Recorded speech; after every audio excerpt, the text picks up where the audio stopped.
16वें पारे का आगाज़ भी सूरत अल-कहफ़ से होता है।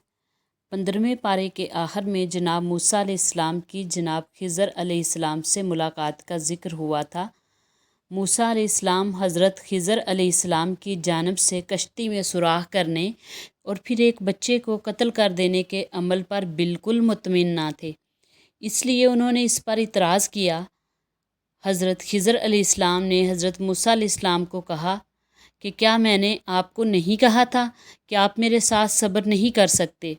जनाब मूसा अलैहिस्सलाम ने फैसला कुन अंदाज में जवाब देते हुए कहा कि अब अगर मैंने कोई सवाल किया तो आप मुझे अलहदा कर दीजिएगा, इसलिए कि अब मज़ीद सवाल करने का कोई जवाज़ नहीं रहा। हज़रत खिज़र और मूसा अलैहिस्सलाम इकट्ठे आगे बढ़ते रहे, हत्ता कि एक बस्ती में जा पहुँचते हैं। बस्ती के लोग बड़े बेमरवत थे। उन्होंने इनसे खाना मांगा, मगर बस्ती वालों ने दो मुअज़्ज़ज़ मेहमानों की कोई खातर तोअज़्ज़र ना की। इस बस्ती में एक जगह एक दीवार गिरने वाली थी। हज़रत खिज़र इस दीवार की मरम्मत शुरू कर देते हैं। जब दीवार की मरम्मत मुकम्मल हो गई और हज़रत खिज़र अलैहिस्सलाम ने वहाँ से चलने का इरादा किया तो हज़रत मूसा अलैहिस्सलाम ने इनसे कहा, अगर आप चाहते तो इस काम का मुआवजा वसूल कर सकते थे, इससे हम खाना खा लेते। हज़रत खिज़र अलैहिस्सलाम ने कहा कि अब मेरे और आपके दरमियान जुदाई का वक्त आ पहुँचा है, लेकिन मैं पहले आपको इन तमाम कामों की ताबीर से आगाह करना चाहता हूँ जिन पर आप सब्र नहीं कर सके। हज़रत खिज़र ने जनाब मूसा अलैहिस्सलाम को बतलाया कि कश्ती में मेरे सुराख करने का सबब ये था कि जिस साहल पर जाकर कश्ती रुकनी थी वहाँ पर एक जाबर बादशाह की हुकूमत थी जो हर बेऐब कश्ती पर जबरन कब्ज़ा कर लेता है। मैंने इस कश्ती में सुराख कर दिया ताकि कश्ती के मस्कीन मालिक बादशाह के जुल्म से बच जाएं। जिस बच्चे को मैंने कत्ल किया वो बड़ा होकर ख़ुद तो गुनहगार बनता ही अपने वालिदैन के ईमान के लिए भी ख़तरा बनने वाला था। इस बच्चे की मौत के बाद अल्लाह ताला इसके बदले इसके वालिदैन को एक नेक और सालिहा बच्चा अता फरमाएंगे। जहाँ तक ताल्लुक़ है दीवार की मरम्मत का, तो वो दीवार एक ऐसे घर की थी जो बस्ती के दो यतीम बच्चों की मलकियत है। उनका बाप एक नेक आदमी था और इस दीवार के नीचे इनका ख़जाना दफन था, और खुदाए कायनात चाहता था कि जब बच्चे जवान हो जाएं तो फिर ख़जाने को निकालें। अगर दीवार गिरने से ख़जाना ज़ाहिर हो जाता तो इस बस्ती वाले इस ख़जाने को लूट लेते, और जो कुछ मैंने किया अपनी मर्ज़ी से नहीं बल्कि अल्लाह के हुक्म पर किया। ये वाक़या इस अमर पर दलालत करता है कि मुकम्मल इल्म अल्लाह की ज़ात के पास है और वो जितना किसी को देना चाहता है अता करता है। अगरचे जनाब मूसा अलैहिस्सलाम उलुल अज़म रसूल थे, लेकिन अल्लाह ने बाज़ मामलात का इल्म हज़रत खिज़र अलैहिस्सलाम को भी अता फ़रमाया जिनसे जनाब मूसा अलैहिस्सलाम वाकिफ़ ना थे।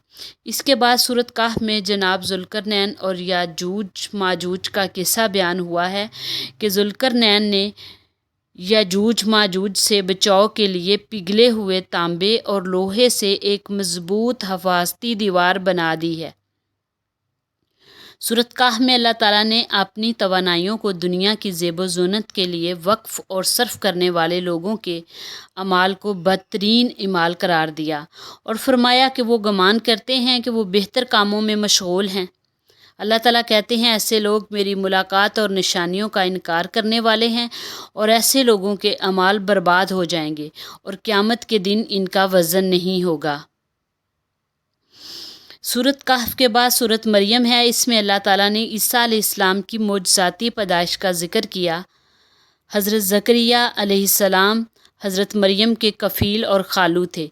जब उन्होंने सैयदा मरियम सलामुल्लाह अलैहा के पास बेमौसमी फल देखे तो उन्होंने अल्लाह की बारगाह में दुआ मांगी, ए परवरदिगार तू मुझे भी सालिहा औलाद अता फरमा।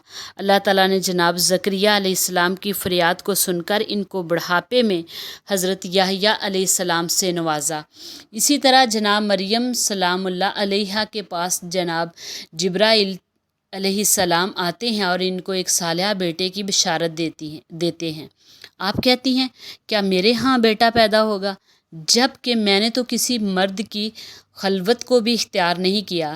جبرائیل امین کہتے ہیں کہ جب اللہ تعالیٰ کسی کام کا ارادہ فرما لیتے ہیں تو پھر وہ کام وسائل و اسباب کا محتاج نہیں رہتا۔ وہ کن کہتی ہیں، اللہ کن کہتا ہے تو چیزیں رونما ہو جاتی ہیں۔ سیدہ مریم سلام اللہ علیہا کے ہاں جب حضرت عیسیٰ علیہ السلام پیدا ہوئے تو سیدہ مریم لوگوں کے طعنوں سے خوف سے بے قرار ہو جاتی ہیں۔ اللہ تعالیٰ ان کے دل کو مضبوط فرماتے ہیں اور ان کو حکم دیتے ہیں کہ جب آپ کی ملاقات کسی انسان سے ہو تو آپ نے کہنا ہے کہ میں نے رحمان کے لیے روزہ رکھا ہے، اس لیے میں کسی کے ساتھ کلام نہیں کروں گی۔ جب آپ بستی میں داخل ہوتی ہیں تو بستی کے لوگ آپ کی جھولی میں بچے کو دیکھ کر کہتے ہیں، اے ہارون کی بہن، اے عمران کی بیٹی، نہ تو تمہارا باپ برا آدمی تھا اور نہ تمہاری ماں نے خیانت نہ کی، یہ تم نے کیا کر دیا؟ حضرت مریم نے حضرت عیسیٰ علیہ السلام کی جانب اشارہ کیا۔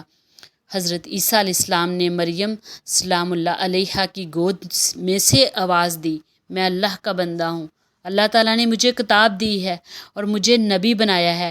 گود میں لیٹے بچے کی آواز سن کر لوگ خاموش ہو جاتے ہیں۔ سورۃ مریم کے بعد سورۃ طٰہٰ ہے۔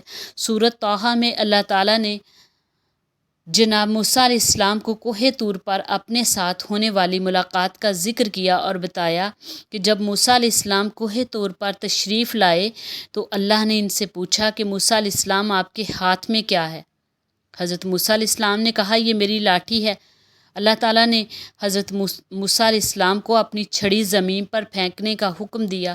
جب چھڑی زمین پر گری تو بڑے اژدہا کی شکل اختیار کر گئی اور حضرت موسیٰ علیہ السلام خوفزدہ ہو گئے۔ اللہ تعالیٰ نے حضرت موسیٰ علیہ السلام کو چھڑی یعنی عصا پکڑنے کا حکم دیا اور کہا، اسے پکڑ لیں، یہ دوبارہ اپنی شکل میں واپس آ جائے گی۔ اس کے بعد اللہ تعالیٰ نے حضرت موسیٰ علیہ السلام کو فرعون کے سامنے جا کر تبلیغ کرنے کا حکم دیا۔ حضرت موسیٰ علیہ السلام نے اس موقع پر اللہ تعالیٰ سے دعا مانگی کہ اے میرے پروردگار، میرے سینے کو کھول دے، میرے معاملے کو آسان کر دے، میری زبان سے گرہ کو دور کر دے تاکہ لوگ میری بات کو صحیح طرح سمجھ سکیں، اور میرے اہل خانہ میں سے جناب ہارون کو میرا مددگار بنا دے۔ اللہ تعالیٰ نے جناب موسیٰ علیہ السلام کی دعا کو سن لیا اور حضرت ہارون علیہ السلام کو آپ کا نائب بنا دیا۔ آپ دربار فرعون میں آئے تو فرعون نے اپنی قوم کی حمایت حاصل کرنے کے لیے آپ سے سوال کیا کہ میری قوم کے وہ لوگ جو ہم سے پہلے مر چکے ہیں، آپ ان کے بارے میں کیا کہتے ہیں؟ جناب موسیٰ علیہ السلام کا ذہن علم و حکمت سے پر تھا۔ آپ نے بڑا خوبصورت جواب دیا، ان کا علم میرے پروردگار کے پاس ہے اور میرا پروردگار نہ کبھی بھولا ہے اور نہ کبھی گمراہ ہوا ہے۔ اللہ تعالیٰ نے فرعون کو دریا میں غرق کر دیا اور بنی اسرائیل کو فرعون کے ظلم سے نجات دی۔ اس کے بعد اللہ تعالیٰ نے حضرت موسیٰ علیہ السلام کو اپنی ملاقات کے لیے بلایا۔ حضرت موسیٰ علیہ السلام اللہ تعالیٰ سے ہم کلام ہو رہے تھے تو قوم موسیٰ نے ان کی عدم موجودگی میں سامری کے بنائے ہوئے بچھڑے کی پوجا شروع کر دی۔ موسیٰ علیہ السلام جب واپس پلٹے تو اپنی قوم کو شرک کی دلدل میں اترا دیکھ کر انتہائی غضبناک ہوئے اور ہارون علیہ السلام سے پوچھا کہ آپ نے میری ذمہ داری کیوں ادا نہیں کی؟ حضرت ہارون علیہ السلام نے کہا کہ میں نے ان پر سختی اس لیے نہیں کی کہ کہیں یہ لوگ منتشر نہ ہو جائیں۔ جناب موسیٰ علیہ السلام کا غصہ ٹھنڈا ہوا تو انہوں نے سامری کے بنائے ہوئے بچھڑے کو آگ لگا کر اس کی راکھ کو سمندر میں بہا دیا اور اس جھوٹے معبود کی بے بسی اور بے وقتی کو بنی اسرائیل پر ثابت کر دیا۔ اللہ تعالیٰ سے دعا ہے کہ ہمیں قرآن مجید میں مذکورہ واقعات کو سمجھنے اور ان پر عمل پیرا ہونے کی توفیق عطا فرمائے۔ آمین یا رب العالمین۔